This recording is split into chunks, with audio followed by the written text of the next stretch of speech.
Varicose veins కి సరైన చికిత్స కోసం సంప్రదించండి ఎవిస్ హాస్పిటల్. నమస్తే వంజి గారు. నమస్తే అండి. వంజి గారు, హెయిర్ డైస్, హెయిర్ కి సంబంధించి సిరీస్ చేస్తున్నాం కదా మనం. ఇందులో డాండ్రఫ్ గురించి మనం చాలా విషయాలు మాట్లాడుతాం. అవునండి. అయితే హెయిర్ డై గురించి ఇవాళ రేపు చాలా కామన్ అయిపోయిందండి.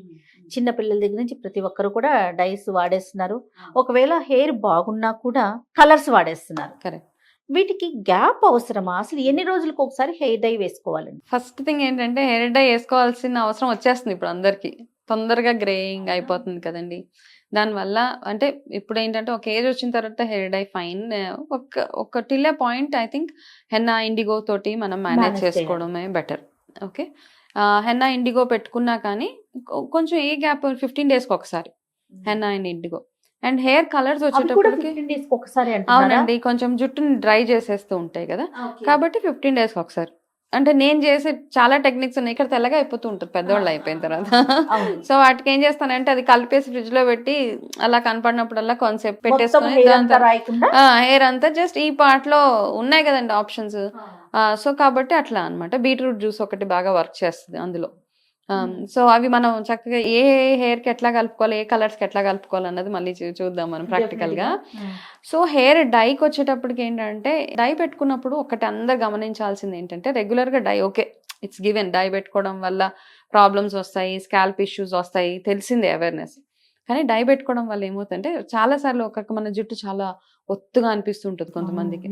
అయితే అది కెమికల్ బిల్డప్ అన్నమాట. మన ఈ జుట్టు ఒక్కొక్క హెయిర్ స్ట్రాడ్ మీద మనము కెమికల్ పెట్టుకున్న తర్వాత దాంట్లో ఎంతో కొంత దీని మీద ఒక పూతలాగా తయారైపోతుంది అనమాట. ఒక కోటింగ్ లాగా వచ్చేస్తూ ఉంటుంది. ఆ కోటింగ్ వల్ల మనకి జుట్టు కొంచెం ఏదో లావుగా ఉన్న ఫీలింగ్ వచ్చేస్తూ ఉంటుంది, పఫీగా అనిపిస్తుంది. సో ఆ కోటింగ్ ఎప్పుడైనా మనం ఏదైనా థెరపీ ట్రీట్మెంట్కి వెళ్ళినప్పుడు, పార్లర్స్లో ఈ మధ్య చేస్తున్నారు, అదంతా తీసేసాక మనకి ఇంతే జుట్టు ఉంటుంది అప్పుడు ఫైనల్గా. సో ఈ ప్రాబ్లం రాకుండా ఉండాలి అంటే కనుక మన హెయిర్ హెల్దీగా ఉండి, అఫ్ కోర్స్ డైస్ పెట్టుకోవచ్చా పెట్టుకోకూడదు ఇవన్నీ పక్కన పెట్టేస్తే, పెట్టుకోవాల్సిన సిచ్యువేషన్స్ వచ్చేసినాయి కాబట్టి డై పెట్టుకున్న తర్వాత మనం చేయాల్సిన చిన్న మంచి ఎఫెక్టివ్ హోమ్ రెమెడీ ఒకటి చెప్తా. ఏం చెప్తారంటే, డై పెట్టుకోవడానికి ముందు, లేకపోతే వారానికి ఒకసారి డై పెట్టుకునే వాళ్ళు ఉన్నారు, 15 daysకి ఒకసారి ఉన్నారు. ఏదైనా ఒకసారి మీరు డై పెట్టుకున్న 5 daysలోనో 6 daysలోనో గ్రీన్ టీ ఉంటుంది కదా, గ్రీన్ టీస్ మనం ఇంట్లో తెచ్చి అలా పాడేస్తూ ఉంటాం.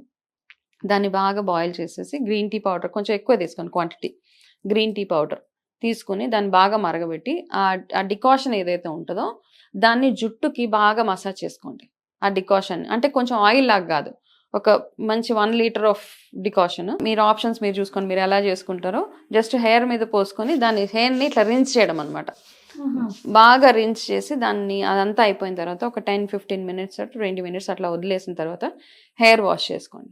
దాంతో ఏమవుతుందంటే, ఇది నేను ఈ హెయిర్ కేర్ గురించి కోర్సెస్ చేసినప్పుడు ఆయుర్వేద మా డాక్టర్ ఎవరైతే ఉన్నారో ఆయన మాకు ఇచ్చిన బెస్ట్ రెమెడీ అనమాట ఇది. కాబట్టి ఆ గ్రీన్ టీతో చేసుకుంటే ఆ కెమికల్ ఇంపాక్ట్ అన్నది కాస్త తగ్గుతుంది. మళ్ళీ చేసుకున్నప్పుడు గ్రీన్ టీ, సో ఈ బిల్డప్, కెమికల్ బిల్డప్ ఏదైతే ఉంటుందో అదంతా అక్యూములేట్ అవ్వకుండా ఇది కొంచెం హెల్ప్ చేస్తుంది. కాబట్టి గ్రీన్ టీలు తాగడము అవన్నీ పక్కన పెట్టేస్తే హెయిర్కి కొంచెం నరిష్మెంట్, ఇది మాత్రం ఖచ్చితంగా చేయాలి. ఈవెన్ హెన్నా పెట్టుకున్నప్పుడు కూడా చేయవచ్చు ఇది. సో హెన్నా పెట్టుకున్నప్పుడు కానీ, హెయిర్ డైస్ వేసుకున్నప్పుడు కానీ ఇది చేసుకోవచ్చు. హెన్నా సేఫ్ యాక్చువల్గా. హెన్నా ఈజ్ సేఫ్ థింగ్ డైతో కంపేర్ చేస్తే. హెన్నా పెట్టుకున్నప్పుడు కూడా దాన్ని ఎట్లా కలుపుకుంటున్నాము, ఎట్లా పెట్టుకుంటున్నాము, మనం దాన్ని బేస్ చేసుకొని మన జుట్టు మాయిశ్చర్గా ఎలా ఉంచుకోవాలనేది ఆప్షన్స్ ఉన్నాయి. క్యాప్ పెట్టుకుంటే ఏంటంటే కలర్ కొంచెం తొందరగా డ్రై అయిపోతుంది అండి. క్యాప్ పెట్టుకోకపోతే ఏమవుతుందంటే, మనం అలా గోరింటాకు పెట్టేసి వదిలేస్తే గాలికి ఎండకి బాగా ఎండిపోయినట్టు అయిపోతూ ఉంటుంది. ఆ ఎండిపోయిన తర్వాత కొంచెం హెయిర్ లాస్ అవుతూ ఉంటుంది, అది కూడా ఉందన్నమాట. కాబట్టి క్యాప్ పెట్టి 2 hours డైకైనా హెన్నాకైనా కూడా క్యాప్ మస్ట్ అంటారు. క్యాప్ పెట్టుకుంటే బెటర్ అండి. క్యాప్ పెట్టేసుకుంటే కొంచెం బెటర్ గా ఉంటుంది. బాగా డ్రై అయిపోతే జుట్టు హార్డ్ అయిపోతుంది. తలస్నానం చేసుకున్నప్పుడు జుట్టు అంతా ఫాల్ అయిపోతూ ఉంటుంది. కాబట్టి డై కానీ హెన్నా కానీ పెట్టుకున్న తర్వాత నార్మల్గా మనము హెడ్ బాత్ చేస్తాము తప్ప షాంపూ పెట్టకూడదు అంటుంటారు. తర్వాత ఒక 1 day తర్వాత ఆయిల్ పెట్టి షాంపూ చేయమంటారు. అది హెన్నాకండి. ఎందుకంటే అట్లా అంటే ఆ కలర్ కదా, హెన్నాలో ఉన్న colour. Henna is a natural procedure అండి. కాబట్టి ఏమవుతుందంటే ఈ హెన్నా అండ్ ఇండిగో కాంబినేషన్స్ చాలా చాలా ఉన్నాయి. గ్రే హెయిర్ ఉన్న వాళ్ళు హెన్నా పెట్టుకుని నెక్స్ట్ డే ఇండిగో పెట్టుకుంటే బ్లాక్ హెయిర్ డెఫినెట్ గా మీ బ్రౌన్ హెయిర్ ని బ్లాక్ చేసే తత్వం ఇండిగోలో ఉంది. అవును.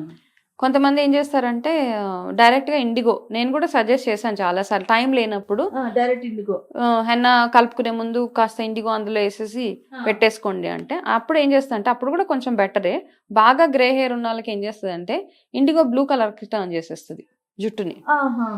కాబట్టి బెస్ట్ ఆప్షన్ బాగా గ్రే ఉన్న వాళ్ళు ఫస్ట్ హెన్నా పెట్టుకుని 1 day గ్యాప్ ఇచ్చి బ్రౌన్ హెయిర్ మీద ఇండిగో పెడితే అది బ్లాక్ గా కనపడుతూ ఉంటుంది.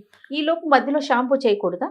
ఎప్పుడు మధ్యలో షాంపూ లేదు, హెయిర్ వాష్ చేసేసుకొని జుట్టు బాగా ఆరిపోయిన తర్వాత హెన్నార్లో ఏమవుతుందంటే నేను మనం 2 hours పెట్టుకున్న తర్వాత హెయిర్ వాష్ చేసి డ్రై అయిపోయాక నెక్స్ట్ డే మార్నింగ్ కి దాని కలర్ మనం చేతికి పెట్టుకున్నా అంతే కదా, మనం కడిగేసినప్పుడు పెద్ద ఏం కనపడదు, నెక్స్ట్ డే కి కాస్త కలర్ బాగా పట్టుకుంటది.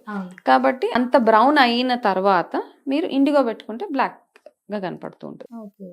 కొంతమందికి హెన్నా కానీ ఇండిగో కానీ పెట్టుకున్న తర్వాత జలుబు వస్తుందండి, ముక్కు పట్టేసినట్టుగా, గొంతులో ఏదో ఇచ్చింగ్ అట్లా. అవును, అంటే అది పడట్లేదు అని అనుకోవాలా? సిమ్టమ్ ఎందువల్ల అంటారు? కొంతమందికి అంటే హెన్నా చలవ చేసే తత్వం కదండి కొంచెం, కాబట్టి వాళ్ళు పెట్టుకునే టైం చూసుకోవాలన్నమాట. పెట్టుకునే టైం ఆఫ్టర్నూన్స్ అట్లా చూస్ చేసి పెట్టుకోవడము, వాళ్ళు పెట్టుకున్న తర్వాత కొంచెం ఎండలో కాసేపు అట్లా తిరగడం, ఇవన్నీ చేసి ఇవన్నీ అంటే ఆప్షన్స్ అంతే. చలికాలంలో కొంచెం అవాయిడ్ చేయడము, ఇలా వస్తున్నాయి కాబట్టి వెంటనే కలర్ కి షిఫ్ట్ అయిపోతారు, కెమికల్ కలర్ కి. మైగ్రేన్ హెడ్ ఏక్స్ ఉన్న వాళ్ళు వీళ్ళు. సో ఈ హెడ్ ఏక్స్ అవి ఉన్న వాళ్ళు కొంచెము స్టీమ్ అవి రెగ్యులర్ గా తీసుకుంటూ ఇవన్నీ చేస్తే దాంట్లో నేచురల్ మెథడ్స్ చాలా మంచిది. ఇవైనా కూడా గ్యాప్ తీసుకోమంటారా? అంటే రెగ్యులర్ మనం హెన్నా ఇండిగో పెట్టుకుంటున్నా కూడా డ్రైనెస్ అయిపోతూ ఉంటది కదా, ఎక్కువ డ్రై అయిపోతూ ఉంటది. కాబట్టి అంటే రెగ్యులర్ గా హెన్నా పెట్టుకోవచ్చు. నరిష్మెంట్ కోసం హెన్నా ఎంతసేపు పెట్టుకోవాలి, అందులో ఏమేమి యాడ్ చేయాలి, కలర్ కోసం ఎంతసేపు పెట్టుకోవాలి, ఏమేమి యాడ్ చేయాలి, ఇవన్నీ ఉంటాయి కదా ప్రొసీజర్స్. దాన్ని పేస్ట్ చేసుకుని మనము ఎంతసేపు ఉంచుకోవాలి, ఎంత గ్యాప్ లో మనం పెట్టుకోవాలి అనేది ఉంటుంది. రైట్ అండి, థ్యాంక్ యూ వంజి గారు. నమస్తే అండి.